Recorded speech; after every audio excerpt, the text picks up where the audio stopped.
YouTube creators have one of the most complex income tax situations in the gig economy. Not because the rules are uniquely difficult, but because the income comes from so many different sources simultaneously. AdSense revenue, brand sponsorships, channel memberships, super chats, merchandise, affiliate commissions. Each one is income. Each one is taxable, and none of it has withholding. This is the complete YouTube Creator Tax Guide for 2026. We are going to cover every type of creator income and how it is reported, every deduction available to creators, the self-employment tax reality, and the quarterly payment system you need to be using. Welcome to the Freelancer's Wealth Blueprint.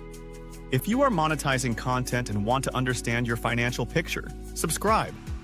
Let's start with a foundational principle. YouTube creators are self-employed business owners. The IRS does not see you as an employee of YouTube. You are an independent content creator. That means all of your creator income goes on Schedule C, profit or loss from business. Your gross revenue from all sources is your gross income. Your business expenses are your deductions. The net profit is what you owe self-employment tax and income tax on. Self-employment tax is 15.3% of your net profit. This covers Social Security at 12.4% and Medicare at 2.9%. Unlike employees, you pay both the employee and employer portions. The offset, you can deduct half of SE tax as an adjustment to income, and you can reduce taxable income through business deductions and retirement contributions. Now let's walk through each income stream and how it is reported. AdSense revenue. Google pays you AdSense earnings through a payment processing system. If your AdSense earnings exceed the reporting threshold, Google or YouTube will issue a 1099 form. For 2026, the 1099 NEC threshold is $2,000, up from $600 under the One Big Beautiful Bill Act. If you earn $1,500 in AdSense and receive no 1099, you still owe taxes on every dollar. All AdSense income is self-employment income reported on Schedule C, sponsorships and brand deals. When brands pay you directly for sponsored content, they should request a W-9 from you before payment. They will issue a 1099 NEC if they pay you $2,000 or more in 2026. If multiple brands each pay you under $2,000, none may issue you a 1099. But all of that income is still taxable and goes on your Schedule C. Never assume a missing 1099 means you do not owe taxes. Channel memberships and super chats. These are processed through YouTube's payment system. They are income to you and are taxable, reported as part of your Schedule C gross income. Merchandise revenue. If you sell merchandise through a merch shelf or external store, that revenue is taxable business income. Deductible costs include the merchandise cost, fulfillment fees, and platform fees. Affiliate commissions. Commissions earned by promoting products or services are self-employment income. Report them on Schedule C. Now let's talk about the form issue every creator needs to understand. Submit a W-9 to YouTube and to every brand that pays you. The W-9 establishes your tax identity and ensures forms are issued correctly. For non-US creators, YouTube may withhold up to 30% of earnings from US viewers without proper tax documentation. US creators who submit a W-9 avoid this withholding issue. Now let's get into deductions. This is where creators have enormous opportunity to reduce their tax bill. Camera equipment. Your cameras, lenses, gimbals, drones, and any video capture equipment are deductible as business assets. Using Section 179, you can deduct the full purchase price in the year you buy the equipment rather than depreciating it over multiple years. Audio equipment, microphones, audio interfaces, recorders, and editing headphones are deductible. Lighting, studio lights, ring lights, softboxes, and any lighting used for filming are deductible equipment. Editing computers and accessories.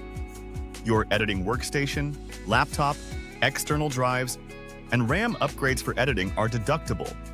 If you use the computer primarily for content creation, the full cost or business use proportion is deductible. Software subscriptions, editing software, thumbnail design tools, motion graphics programs, project management apps, and any software used for your channel are deductible monthly or annual expenses. Home studio or office.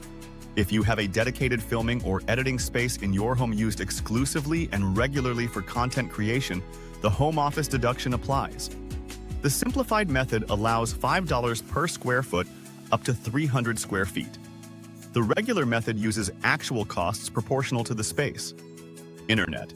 A substantial portion of your internet bill is deductible if you use it primarily for uploading, streaming, researching, and running your business. Phone.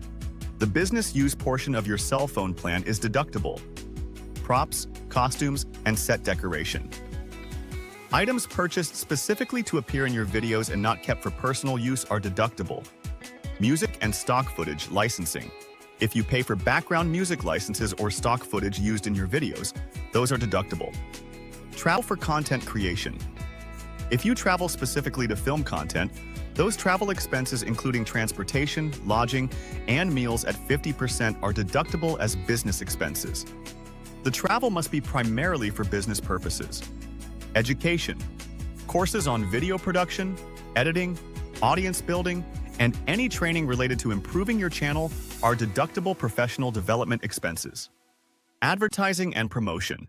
Paid promotion for your channel on social media or through other means is a deductible advertising expense. There is also the qualified business income deduction to consider. Many YouTube creators qualify for the 20% QBI deduction, which reduces taxable income by up to 20% of qualified business income. At lower income levels, most creators and service businesses qualify fully. Now let's talk about quarterly estimated taxes. YouTube pays you periodically, and none of it has withholding. If you expect to owe $1,000 or more in total taxes for the year, you must make quarterly estimated payments by April 15th, June 15th, September 15th, and January 15th. New creators frequently skip this and face a large bill in April, sometimes combined with underpayment penalties. The professional approach. Every time revenue hits your account, move 25 to 30% to a dedicated savings account for taxes. Finally, retirement accounts. As a self-employed creator, a solo 401k or SEP IRA lets you contribute a portion of net self-employment income and deduct every dollar. Creators with consistent income who are not taking advantage of this are leaving significant tax savings on the table. Your action plan. Claim every piece of equipment, every software subscription, your home studio space, and every travel expense related to content. Pay quarterly. Open a retirement account. Keep thorough records. Content creation is a legitimate business.